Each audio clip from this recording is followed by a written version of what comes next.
yang sangat kami cintai, kami muliakan semua dari yang hadir, wabil khusus para ustadz-ustadz yang kami khusnudan, orang-orang alim-alim tapi tawaduknya Masya Allah. Kiri kanan kami, Masya Allah, beberapa ini. Allah mengangkat derajat beliau, memuliakan beliau, dan memang harus begitu. Kalau pengen berguru, bergurulah dengan orang-orang seperti itu. Masa di bawah ya harus pakai kursi ya, Masya Allah, ada asatid, Masya Allah, gimana, rahmatullah. Samihna. Sebentar lagi Ramadan tiba. Harus kita punya persiapan. Pertama, persiapan maknawi. Persiapan zahir mah gampang. Zahir nyiapkan perabot, termasuk ilmu zahir. Ilmu termasuk zahir. Karena kalau tidak diamalkan belum ada artinya. Sekelumit tentang persiapan batin, dan itu yang paling penting. Jadi permasalahan kita kalau masuk bulan Ramadan ini, kita kadang tidak rindu beribadah. Selama ini kan ramai hanya di lisan kita. Nyambut Ramadan, nyambut Ramadan. Nyambut Ramadan, apa sih maksud dari menyambut Ramadan? Kita harus tahu apa yang dimaksud menyambut Ramadan. Setelah Ramadan tiba, apa yang kita lakukan? Kalau hanya sekedar wah Ramadan istimewa, tapi setelah masuk di bulan Ramadan tidak ada kegiatan yang baik yang kita kerjakan, itu hanya di lisan. Nyambut Ramadan hanya di lisan. Sebuah contoh, seorang istri menanti suaminya, istri yang ada di Pekanbaru, suaminya kerja di Jakarta, sebulan sekali pulang. Setiap pulang adalah hari Jumat. Oh, apa kata istri? Aku menanti kedatangan hari Jumat. Dikit-dikit hari Jumat. Apa yang dimaksud menanti hari Jumat? Kalau sampai sang ibu ini berkata, aku rindu hari Jumat tiba. Aku menanti hari Jumat. Apakah hari Jumat? Ya, hari Jumat dengan hari Kamis sama. Matahari terbit dari timur. Ramadan dengan 2 Ramadan sama. Cuman kenapa sang ibu ini menanti hari Jumat? Karena di hari Jumat itu terjadi sesuatu yang indah. Aku bertemu dengan suamiku, dan seterusnya, kemesraan, kebahagiaan, terbayarnya kerinduan, dan seterusnya. Ini jadi makna menyambut hari Jumat itu yaitu, sehingga langsung terprogram persiapan enteng. Tiba-tiba Pak nyiapin masakan terenak buat suami, itu zahir. Batinnya adalah rindu, nanti aku ingin pokoknya suamiku. Gambarnya begitu, bukan ya harinya sama. Bulan Ramadan dengan bulan yang lain secara zahir sama. Matahari terbit dari timur, kadang ada hujan, kadang tidak ada hujan. Baik, kita nanti dengan bulan Ramadan, ya kita nanti ada sesuatu yang ada di dalamnya. Dilipat gandakan pahala, kita perlu pahala. Pengampunan dari Allah, kita perlu pengampunan. Kan banyak di situ, ridho Allah, kita perlu ridho Allah. Bahkan di situ ada satu malam yang dikatakan malam lebih bagus dari 1000 bulan, siapapun yang berbuat baik di malam itu, Lailatul Qadar. Nah, bagi orang beriman saja ini berarti. Sehingga di dalam hadis tentang Ramadan dan amalan Ramadan itu lihat bunyinya, 3 hadis itu semuanya ada hubungannya dengan keimanan, keyakinan. Man shoma Ramadhana imanan wa ihtisaban. Man qama Ramadhana imanan wa ihtisaban. Man qama Lailatul Qadri imanan wa ihtisaban. Jadi barang siapa berpuasa di bulan Ramadan, kuncinya iman, meyakini, keyakinan bahwasanya di Ramadan ini ada kemuliaan, di Ramadan ada pengampunan, lalu kita berbuat ihtisaban karena mengharap pahala dari Allah. Jadi ini yang perlu kita hadirkan. Rindu menyambut Ramadan ya seperti itu. Rindu kita mendapatkan pahala dari Allah, rindu mendapatkan pengampunan dari Allah. Ini harus kita hadirkan. Nah, kemudian setelah itu kita baru memasuki. Kalau masuk Ramadan, tapi kok ternyata nggak rindu kita, nggak pengen berbuat baik, apa artinya Ramadan buat kita? Jadi dua problem. Masuk Ramadan, tapi kita tidak sedang berbuat baik. Yang kedua, berbuat baik banyak, tapi tidak diterima oleh Allah. Nah, ini problem. Ternyata kuncinya sederhana, yang selama ini kita seru dari sehari-hari sebelumnya, kuncinya adalah agar kita senang beribadah adalah berdamai dengan Allah, dengan mohon ampun kepada Allah. Jadi banyak istighfar sekarang ini. Makanya amalan terbaik di bulan Sya'ban apa? Memohon ampun kepada Allah yang serius, menyesali dosa kita. Dosa kita. Harus kita ingat, kita hadapkan kepada Allah, karena dosa itulah yang menjadikan kita malas beribadah. Dan jangan ragu, hai hamba Allah, Tuhanmu Maha Pengampun. Jangan ragu sebesar apapun dosa yang dilakukan seorang hamba, kalau dia serius minta ampun kepada Allah, Allah Maha Pengampun. Kuncinya harus ada penyesalan. Penyesal, kita harus ngerti nyesel. Oh, kalau aku melakukan dosa itu, hukumannya besar. Dia melakukan dosa, dia menyesal. Menyesal. Dan orang menyesal itu tidak mungkin bisa menyesal kecuali karena dia menyadari kalau dosa itu membahayakannya, menjadi Allah murka. Dan orang tidak akan bisa menyadari kecuali dia merenung. Maka punyalah Anda waktu setiap malam di kamar yang sempit, Anda merenungi tentang dosa, hukuman Allah. Hukuman Allah dan dosa mata yang katanya ahli ibadah, tapi kenapa matanya selalu lihat yang haram yang ada di handphonenya, yang ada di laptopnya, yang itu semua menjadikan kita lemah beribadah.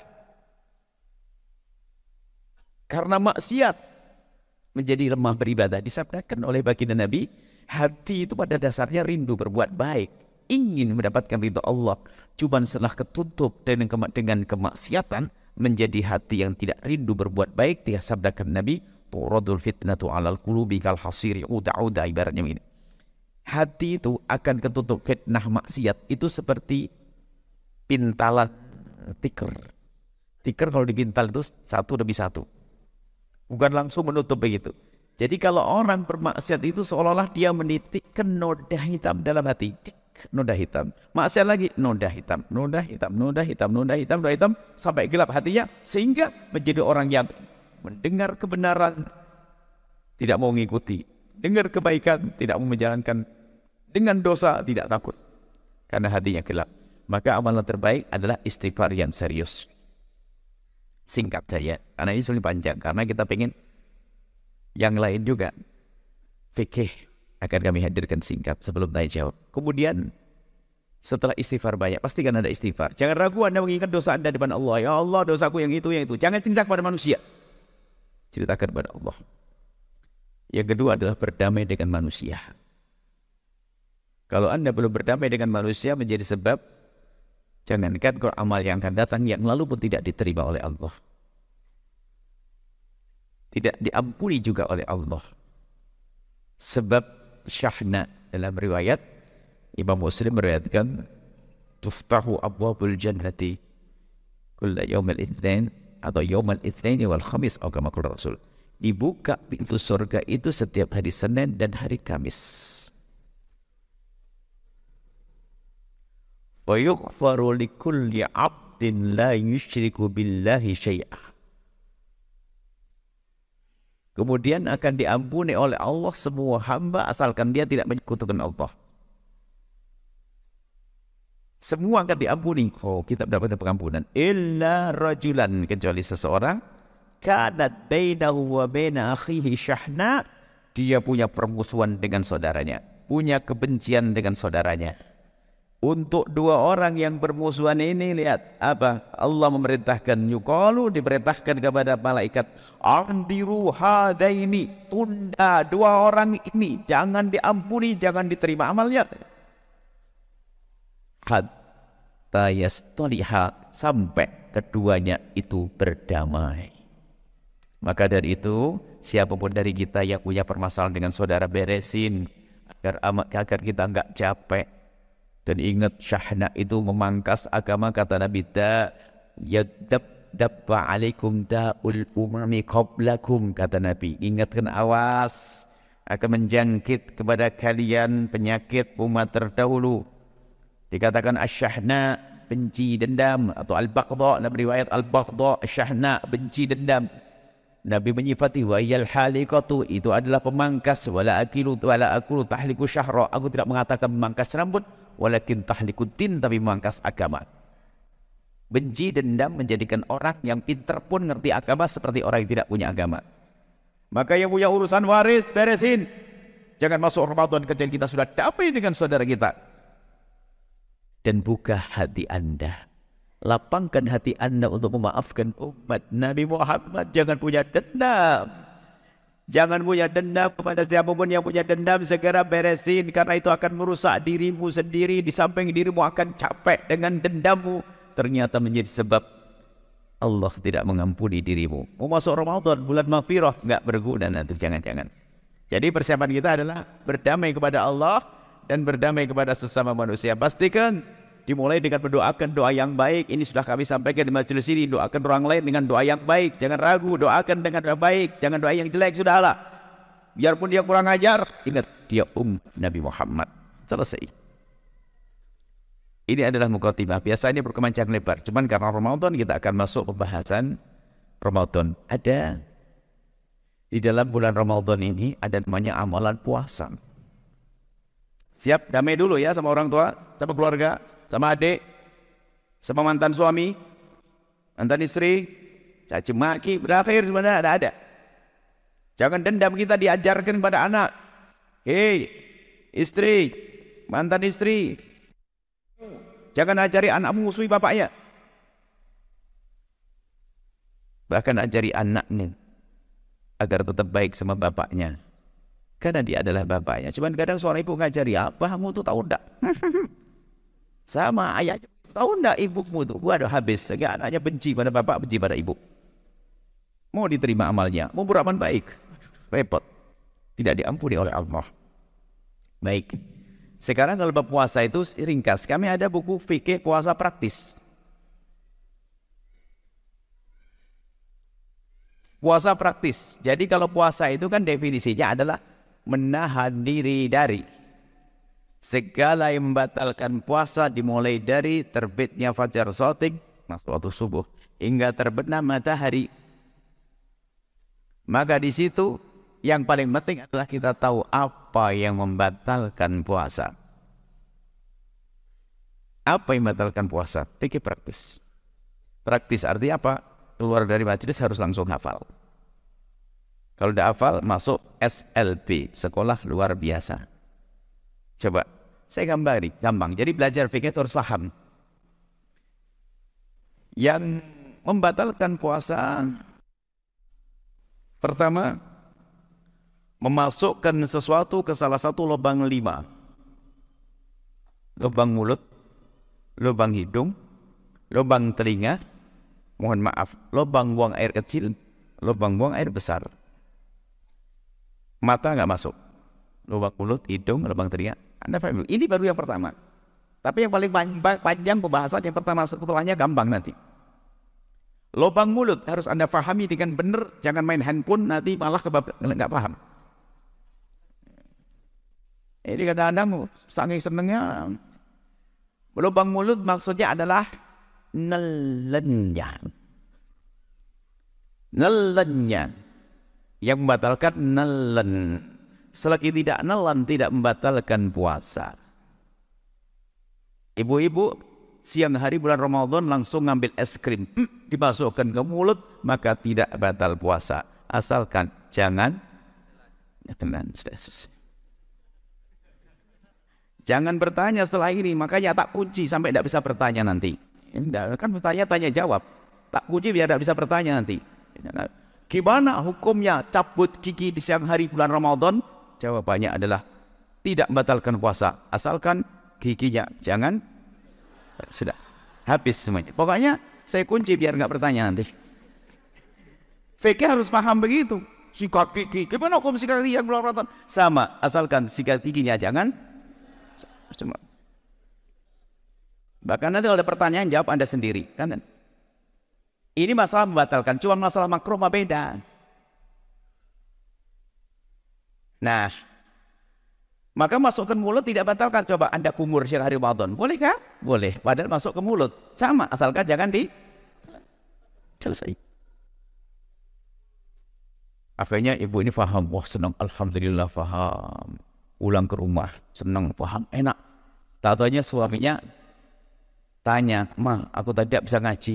Gimana?" "Oh ya, tidak batalkan puasa, asalkan tidak ditelan." Tahu-tahunya suaminya tanya, "Ma, kalau nelen ludah gimana?" "Oh iya, tadi saya main HP." Gara-gara main HP ini lumayan tinggalan ilmu gurunya. Astagfirullahaladzim. Apa ya? Buka YouTube, tak ketemu-ketemu. Nelen ludah gimana? Nah, maka ada penjelasan. Nelen ludah tidak membatalkan puasa dengan 3 catatan.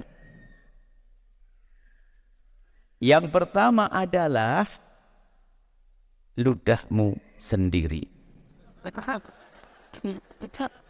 Ludah orang jangan. Anda yang menertawakan ini kelihatannya memang kurang normal. Masa orang ngambil ludah di sini langsung dijilat? Kalau saya punya, saya kadang jadi guru cinta, Ustaz, Dokter. Jadi kalau saya jadi guru cinta, paham? Saya nggak akan bayangkan nelen ludah ini. Ya, bukan itu. Masa ludah di beca dijilat? Cuman saya bayangin. Ciuman kan tidak batal. Cuman awas, kalau suami istri ciuman, jangan ketukar ludahnya. Itu baru indah contohnya. Contohnya ibu jorok banget, ludah di meja. Ya, jadi membatalkan. Kalau asalkan yang pertama ludahnya ludah orang lain nggak. Yang kedua adalah syaratnya ludahnya masih di dalam mulut, belum pindah ke lain. Kalau ada ibu-ibu mulai dari pagi iseng ngumpulin ludah di sini,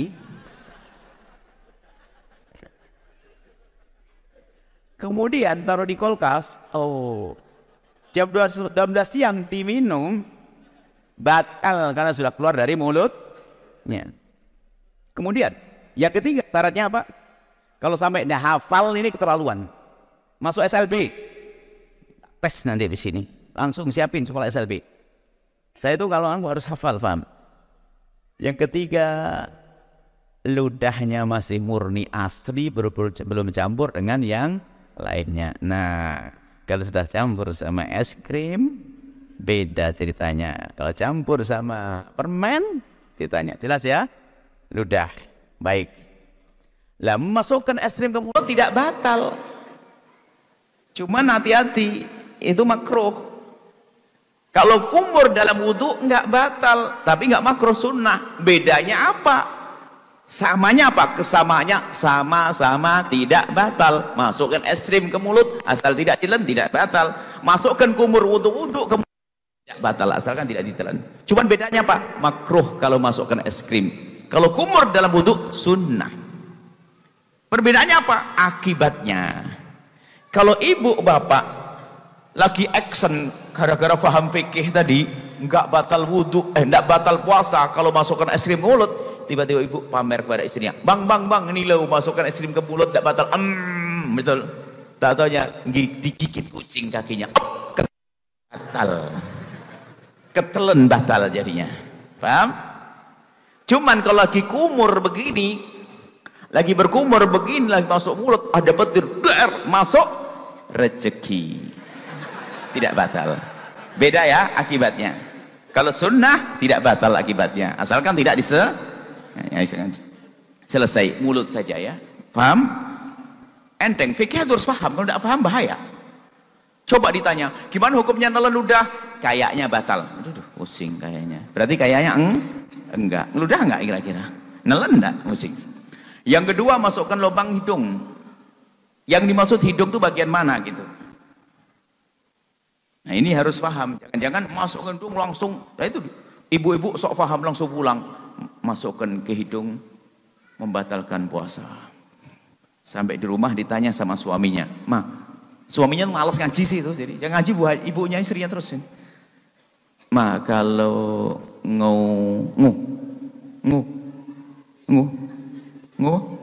mobil gimana? Bingung dia. Oh, astagfirullah. masuk ke hidung itu ya. Salah. Makanya kalau ngaji jangan ngantuk. Yang dimaksud memasukkan ke hidung yang membatalkan puasa adalah memasukkan suatu ke wilayah, ke daerah, jika itu air Anda akan merasakan nyegrak panas tuh. Pernah ya? Panas itu. Jadi di atas sini. Maka ada di bawah tidak. Maka dari itu kami sampaikan kabar gembira bagi yang hobi bahwasanya itu tidak membatalkan puasa. Asalkan jangan depan umum, tidak elok, tidak cantik. Selesai. Kemudian telinga. Apa yang maksud dalam telinga? Yang maksud dalam telinga itu adalah yang tidak bisa dijangkau oleh kelingking. Ini. Kalau masih dijangkau oleh kelingking dianggap luar. Nggak batal nih. Tapi kalau sudah kelingkingnya kasih kuku atau korok kuping, batal. Dalam mazhab Imam Syafi'i yang dikukuhkan. Selesai. Mohon maaf, ini majelis mulia, jangan dijadikan bahkan guyonan yang jorok yang mengarah kepada hal-hal yang kotor. Adapun buang air kecil, mohon maaf. Seorang laki-laki kemaluannya dibuka, ditetesin air, batal puasanya. Sama wanita ada kadang jenis pengobatan, jika masukkan kapsul, batal puasanya. Termasuk, mohon maaf ini majelis mulia, seorang wanita jika ingin beristinja, bersuci dari buang air kecil, ingat Allah Maha tahu tentang makhluknya, cukup dengan perut jemari. Kalau dengan perut jemari ditekan sekuatnya, masih bagian luar, tidak batalkannya. Tapi mohon maaf kalau jemarinya dibengkokkan ke dalam, batal puasanya. Hati-hati para wanita, kalau membersihkan cukup dengan perut jemari. Perut jemari sudah selesai, sudah diatur, Allah Maha tahu tentang itu. Lubang belakang juga sama, selesai. Itu yang pertama. Yang kedua adalah muntah dengan sengaja. Kalau muntah tidak sengaja, tidak batal puasa. Muntah dengan sengaja, sengaja mencium bau busuk biar muntah, batal puasanya. Tidak sengaja lagi jalan mabuk, pusing, muntah, tidak batal puasanya. Tapi ingat, untuk muntah tidak membatalkan puasa dengan catatan. Muntah yang tidak sengaja tidak batal puasa, tapi ada syaratnya. Syaratnya jangan nelen ludah sebelum berkumur dengan air yang bisa dipakai wudu. Kenapa? Muntahan itu najis. Najisnya lewat mulut, ketemu ludah. Berarti ludahnya yang ditelan kalau belum dicucikan, berarti lidah bercampur dengan najis. Makanya kalau habis muntah, jangan nelen ludah. Biarpun sudah ngeludah beribu kali, tetap belum suci. Karena yang mensucikan najis dalam mazhab Syafi'i harus dengan jumhur ulama dengan air. Cukup berkumur, tapi kumurnya jangan ditelan, dibuang. Setelah berkumur, dibuang, suci setelah itu. Baik, selesai. Muntah, memasukkan lubang 5 sama muntah, saya jejer 2, dekat. Kemudian yang ketiga dan keempat, 3 keempat yang batalkan puasa adalah 3 bersenggama biarpun tanpa keluar mani. Bersenggama sengaja biarpun tanpa keluar mani. Yang keempat adalah keluar mani dengan sengaja biarpun tanpa senggama. Sudah hafal? Tidak usah dijelaskan kalau sudah paham. Hubungan suami istri biarpun seorang suami belum keluar mani, yang penting sudah mohon maaf bagian kepalanya masuk, maka sudah batal puasanya. Selesai. Tidak usah dibahas lagi panjang lebar. Jelas ya? Kemudian yang ke berapa? 4 ya? 6, 7, 8. Saya bagi 3. 6, 7, 8. 6, 7, 8 adalah haid, nifas, melahirkan. Haid, nifas, melahirkan. Satu paket. Gampang hafalnya. Makanya kalau tidak hafal betul SLB sekolahnya nanti. Atau nifas, haid, melahirkan. Ibu-ibu rajin puasa di siang hari bulan Ramadan, puasa, Masya Allah, hamil tua. Maghrib kurang 10 menit, melahirkan bayi. Batal puasanya. Ibu-ibu yang lagi haid, kemudian setelah itu apa? Kurang setengah jam, ibu-ibu belum haid. Ibu-ibu lagi suci puasa, setengah jam sebelum maghrib, tiba-tiba keluar darah haid. Batal puasanya. Nggak usah sedih. Kenapa? Pahalanya tetap utuh, cuman bukanya lebih dulu sedikit. Tapi bayar utang. Sampai sekarang pun kelihatannya belum bayar utang. Ngumpung Rasul Rajab Sa'ban ya, cepat beresi utangnya tuh. Jangan telat tuh, ya, Ibu. Sudah bayar belum utangnya? Ada enggak? Banyak. Ibu-ibu banyak ribut hari bulan ini, bulan ribut bagi ibu-ibu yang punya banyak utang. Utang puasa. Baik. Dapat berapa? 7 ya? 7. Sekarang 8. Yang 8 adalah hilang akal. Hilang akal ada 3 martabat. Yang pertama tidur, yang kedua pingsan dan ayan, yang keempat adalah gila. Ini semua hilang akal. Hukumnya beda-beda tapi. Kalau orang tidur, biarpun seharian penuh tidak batal puasa. Contoh, ibu-ibu, bapak-bapak, habis sahur ketiduran, bangun-bangun isya. Puasanya tetap sah. Puasanya tetap sah. Ada yang bertanya, sholatnya gimana Bu ya? Saya ngomong puasa, ini bukan bab sholat. Puasanya tetap sah. Itu tidur. Ada pingsan. Kalau orang pingsan, asalkan sempat bangun di siang hari, biarpun sebentar, puasanya sah. Contoh, habis sahur pingsan, jam 3 sahur pingsan. Bangun-bangun jam 12 siang, tanya, jam berapa Bang? Jam 12, kaget, pingsan lagi. Sampai isya. Sampai isya, baru isya bangun, sah puasanya. Kenapa? Karena dia sempat terbangun, biarpun sebentar, selesai. Gila yang ketiga. Gila itu biarpun sebentar batal puasa. Contohnya lagi ngomong begini, nggak tahu nyontohnya gimana. Lagi ngomong gini gila tiba-tiba. Ya gila pokoknya, nggak tahu gila. Batal puasa. Selesai. Yang ke-9 adalah murtad, keluar dari Islam. Contoh, mengatakan Nabi Muhammad bukan Nabi, Quran bukan wahyu. Pokoknya untuk masalah murtad ini kami himbau kepada para asatid, perlu dikenalkan kepada umat. Ada namanya kita Al-Qawatil Islam, Al-I'lam bi Qawatil Islam, Ibnu Hajar Al-Hitami. Cuma agak tebel.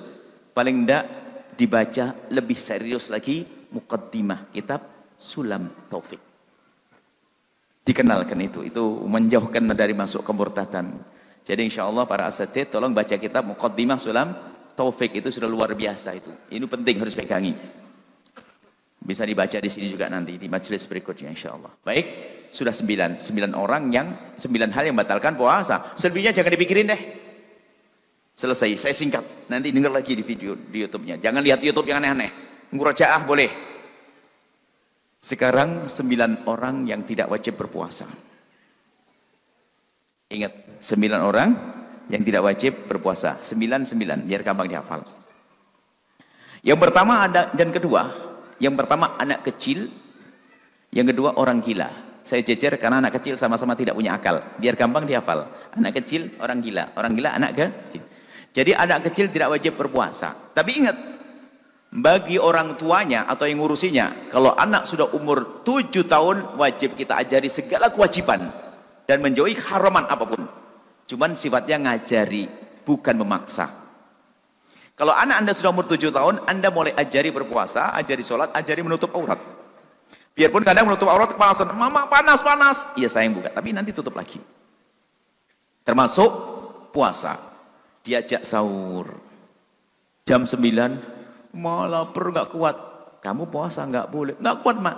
Oke dah, sahur lagi sayang. Sahur jam 10. Sahur lagi jam 2. Pak, tapi maksudnya apa? Dilatih. Jadi jangan dibiarkan liar makan. Jadi selagi tidak waktu sahur-sahuran, nggak boleh makan supaya terdidik. Makanya kalau ada anak kecil makan itu bapaknya tidak ngaji tuh. Dididik untuk menghormati bulan Ramadan juga.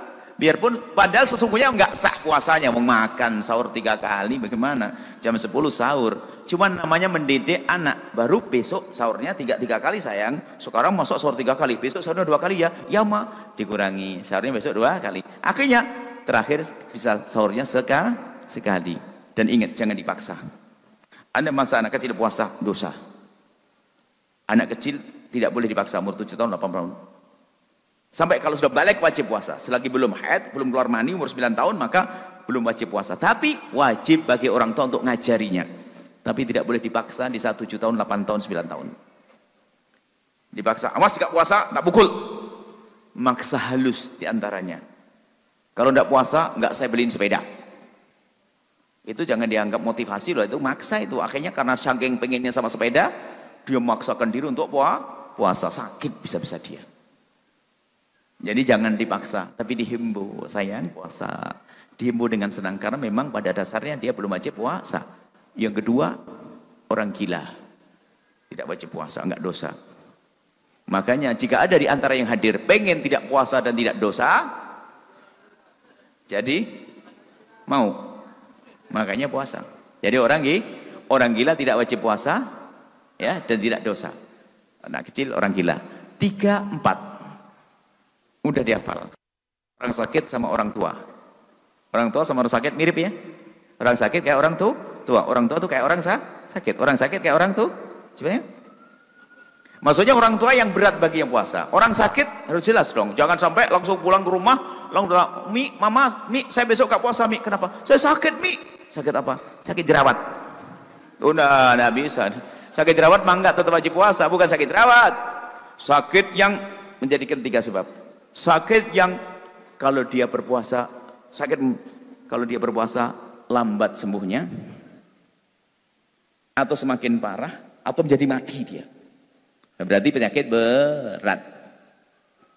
Enggak wajib puasa. Maka jangan dipaksa orang sakit. Ya, orang sakit. Kata siapa itu? Kata 2 orang. Buya pun tidak dianggap.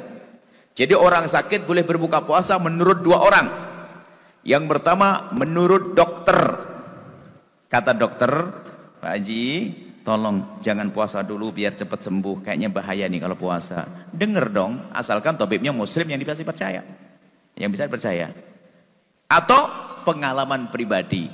Ustadz nggak laku di sini. Pengalaman pribadi kalau puasa, misalnya pingsan segala macam, maka dia tidak wajib puasa. Dapat berapa? 4 ya? 4 sudah kecil.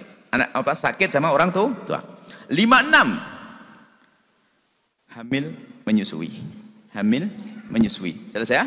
Asal kalau orang hamil berat baginya, menyusui memberatkan, maka tidak wajib puasa. Hamil menyusui. Makanya ibu-ibu jangan takut hamil, punya anak cuma 6. Nah, 16. Wah. Ada ibu-ibu solehah 50 tahun nggak pernah puasa Ramadan, tapi solehah banget dia. Tidak pernah puasa Ramadan. Kenapa? Hamil menyusui, hamil lagi menyusui, hamil lagi. Anaknya 13. Nggak pernah puasa sepanjang itu. Nggak dosa dia.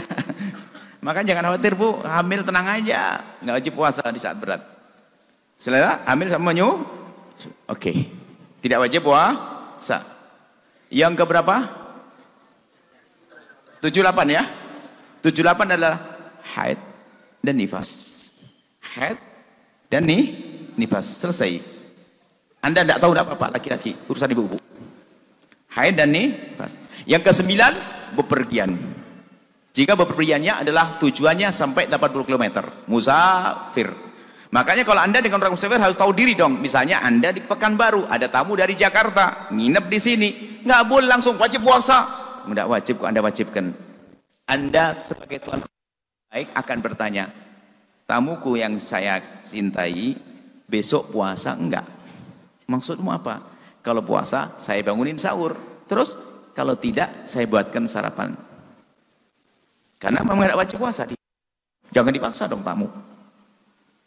Ya, baik, jelas. Saya ulang, anak kecil orang gila 1 paket, orang tua orang sakit, hamil menyusu, haid dan nifas, musafir 9. Kalau tidak hafal masuk SLB. Kemudian setelah hafal 9 ada lagi nanti jajarannya. Dari anak kecil nanti ada 2 kotak. Kalau di kitab fikih praktis ya ada 2 kotak. Itu apa? Anak kecil kalau sudah dewasa tidak wajib qadha, tidak bayar fidyah. Orang gila, asal gila bukan sengaja, gila-gila, tidak wajib qadha, tidak bayar fidyah. Orang sakit bagi 2. Kalau sakitnya ada harapan sembuh, qadha. Kalau nggak dapat sembuh, ada sembuh, fidyah. Orang tua kayak orang sakit nggak sembuh karena orang tua nggak akan muda lagi. Orang tua wajib fidyah, tidak wajib qadha. Coba, gampang ngafalnya. Sengaja ini cari buku fikih praktis ya. Kita ada fikih praktis. Haid dan nifas qadha, tidak pakai fidyah. Ya kan? Hamil menyusui dilihat. Kalau hamilnya karena khawatir akan dirinya, ada dirinya, maka cukup qadha, nggak pakai fidyah. Tapi kalau dia, aku sih tidak ada masalah, cuman kasihan bayiku, takut kurang gizi, kalau saya mah kuat. Berarti dia tidak khawatir akan dirinya, hanya khawatir akan bayinya, maka dia wajib qadha plus fidyah. Menyusui juga sama. Kayak itu. Kemudian yang terakhir adalah bepergian, qadha saja tidak pakai fidyah. Itu semuanya Buya mencoba meramu fikih itu biar gampang. Buya ada kitab fikih head praktis, diramu gampang. Setengah jam ngerti head nanti. Kemudian semuanya pakai gampang praktis. Kenapa? Saya harus bersaing dengan dunia YouTube, internet. Kalau saya tidak praktiskan gini ini, kalah sama dunia internet. Jadi pengen, ini sudah paham ya? Insya Allah, fikih puasa, 9 hal yang batalkan puasa, 9 orang yang tidak wajib berpuasa. Agak sedikit tapi nyambung. Tinggal nanti kan di video ini ada langsung hari ini langsung terangkat, ada diangkat videonya insya Allah, YouTube-nya. Baik, ini saja di seputar puasa. Jangan sampai ada yang tidak paham puasa. Tapi terpenting kami sampaikan pertama, damai kepada Allah, istighfar yang banyak kepada sesama manusia. Jangan punya dendam. Baru puasa Anda indah nanti. Wallahu a'lam bishawab. Ada yang